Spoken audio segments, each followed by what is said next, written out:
C'est vrai qu'à l'heure actuelle, Lamine Yamal, il est seul sur son univers. Voilà, il est seul sur son nuage, seul sur sa planète, parmi les jeunes joueurs. Et on se pose même la question, quel jeune joueur pourra potentiellement le concurrencer sur le long terme? Eh bien moi les gars, j'ai un client aujourd'hui à proposer.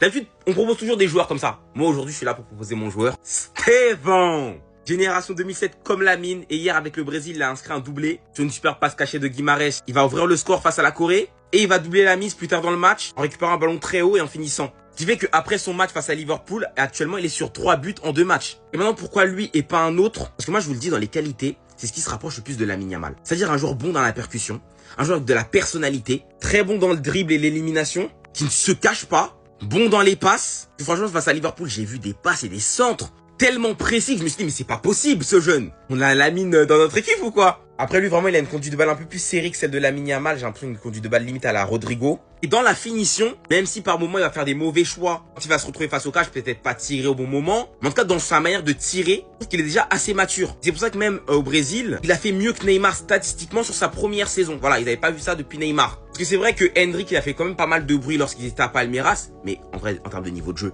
Estevão et Hendrick, ils parlent pas ensemble hein.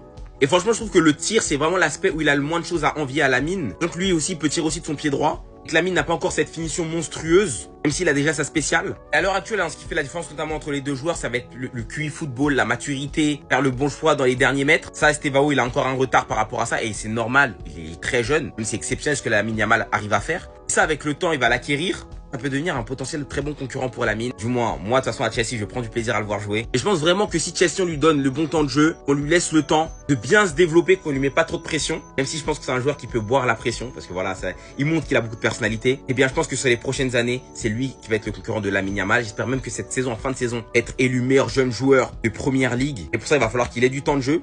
Palmer, actuellement, il est blessé. Brille, garçon. Parce qu'en sélection, tu y es déjà et tu montres que tu es l'un des meilleurs. Merci, Steve. Après là, Rafinha n'était pas encore là, mais peut-être au retour de Rafinha, je sais pas, il va jouer.